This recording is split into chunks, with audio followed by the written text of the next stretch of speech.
আপনি কি সমস্যা নিয়ে আসছিলেন আমাদের কাছে? আমি সমস্যা নিয়ে আসছিলাম। আমার টাইমিং হচ্ছিল না। টাইমিংটা একটু কম ছিল। মোটামুটি ১০ মিনিট ১০ মিনিটের নিচে। কোনো সময় ১০ মিনিটের উপরে ১৫ মিনিট হাইয়েস্ট। এখন কেমন টাইম পাচ্ছেন? এখন আলহামদুলিল্লাহ মোটামুটি ৩০ প্লাস ৩০ এর উপরে। তি কোনো সময় ৪০-৪২ এরকম হয় আলহামদুলিল্লাহ। আসসালামু আলাইকুম প্রিয় দর্শক। আপনারা দেখতে পাচ্ছেন যে আমাদের টেস্টো লাইফের একজন সম্মানিত রোগী আমাদের সামনে উপস্থিত আছেন। আমরা এখন তার থেকে শুনবো তার চিকিৎসার পূর্বে এবং পরবর্তী অবস্থা সম্পর্কে। আসসালামু আলাইকুম। ওয়ালাইকুম আসসালাম ওয়া রাহমাতুল্লাহি। কেমন আছেন? আলহামদুলিল্লাহ ভালো। আপনারাও ভালো আছেন? আলহামদুলিল্লাহ আমরা ভালো আছি। তো আপনি এখানে কতদিন হলো আমি মূলত এখানে আসি হচ্ছে আজ থেকে মোটামুটি ৭ মাস আগে। ৭ মাস আগে। জি। এবার যে কতবার আসছেন? এটা দিয়ে ৩য় বার আসা হবে। আপনি কি সমস্যা নিয়ে আসছিলেন আমাদের কাছে? আমি সমস্যা নিয়ে আসছিলাম। আমার টাইমিং হচ্ছিল না। টাইমিংটা একটু কম ছিল। মোটামুটি ১০ মিনিট ১০ মিনিটের নিচে। কোনো সময় ১০ মিনিটের উপরে ১৫ মিনিট হাইয়েস্ট। এখন আলহামদুলিল্লাহ খুবই ভালো। আ মানে ১০-১৫ মিনিট এটা আপনার কাছে মানে কম মনে হতো আরকি। জি, আ ওই সময়টাতে আপনার সন্তুষ্টি ছিল না। জি না। আ আমিও একটু ভাবতাম যে এটা এটা এটা কি আপনার ওয়াইফ তিনি টাইম বাড়ানোর বিষয়ে তিনি আগ্রহ ছিলেন নাকি আপনার আমি আগ্রহী ছিলাম আমি নিজেই। আচ্ছা।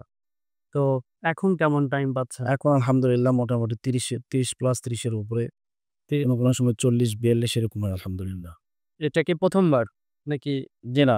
১ম বার কতটুকু টাইম পান? ১ম বার যখন স্যার এখান থেকে আমার এক্সারসাইজ গুলো দিছিল, বিশেষ করে এখানে মূলত ওষুধ যেটা এক্সারসাইজ গুলো হচ্ছে মেইন। আমরা যারাই হয়তো ভিডিওটা প্রচার হবে যারা দেখবে, তারা যদি এক্সারসাইজটা ঠিকমতো করতে পারে আশা করি কেগেল এক্সারসাইজ, জি, জি। ইরা পিঙ্গলের। ইরা পিঙ্গলা যেগুলো নারীর যেগুলা ব্যায়ামগুলা, এগুলো যদি করতে পারে তাহলে আলহামদুলিল্লাহ মোটামুটি একটা ইমপ্রুভ আসবে। তো আমরা জানতে চাচ্ছিলাম যে ১ম বার যখন আপনি সহবাস করেন তখন কতটুকু সময় পান?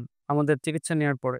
এখন আমি যখন ১ম বার মানে সহবাস করি তখন ২৫, তার পরের বার যখন আমি করি তখন ৩০-৩৫ এরকম আসে। যাক আলহামদুলিল্লাহ। তো এখন আপনারা ২ জনেই জি, আলহামদুলিল্লাহ হ্যাঁ, সন্তুষ্ট। আচ্ছা এই যে এখন ৩০ মিনিট ৪০ মিনিট যে সময় পাচ্ছেন, জি, এটা নিয়ে কি আপনার ওয়াইফের কোনো অভিযোগ আছে? জি না, কোনো অভিযোগ নেই। আলহামদুলিল্লাহ আমরা দুজনে এখন সুখী। এখন মনে করেন যে আমাদের লাইফটা এখন সামনের দিকে আগাতে চাচ্ছি আমরা। আলহামদুলিল্লাহ। তো এখন আমাদের দর্শকদের জন্য কিছু বলবেন। দর্শকদের বলব যে আপনারা আসুন, দেখুন, স্যারদের কাছ থেকে চিকিৎসা নিন এবং এক্সারসাইজ গুলাতে মনোযোগ বেশি দিতে হবে।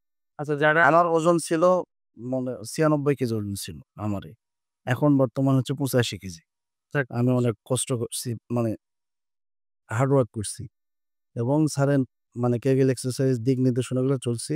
এজন্য আমার টাইমিংটা একটু বাড়ছে। আচ্ছা। তার মানে ওষুধের থেকে আপনি এক্সারসাইজ এর দিকে ফোকাসটা জি, বেশি করছেন। জি সাব ন্যাচারাল খাবার জি। এই এক্সারসাইজটা হচ্ছে বেশিরভাগ ফজরের পরে করলে ভালো হয়। খালি পেটে। জি, খালি পেটে।